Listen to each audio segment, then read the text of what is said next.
Hello and welcome to the second video of my free Briggs and Stratton pressure washer that I got down the alley. So I got the new fuel line, the new carburetor, the new spark plug, and the new air filter. I'm going to show you guys how I install these and let's get started. Alright, so the most simple thing about this project is replacing the spark plug. So what we're going to do is remove our boot. Remove the old spark plug. You can, I don't know if the camera's going to zoom up on it good, but if you can tell, it's pretty black. So now we're going to grab our new spark plug.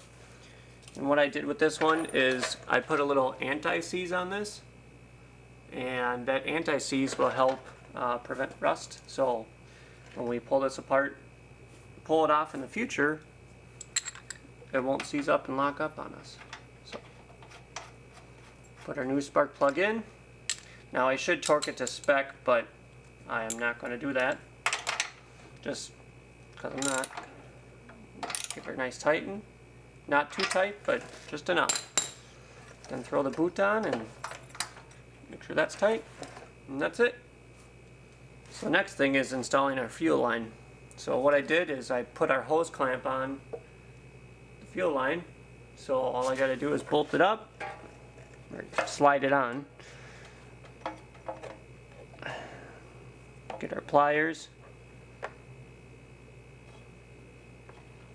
Make sure you're on the nipple and release. And that's on.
So here's a new gasket that I got for the back of this carb air filter housing.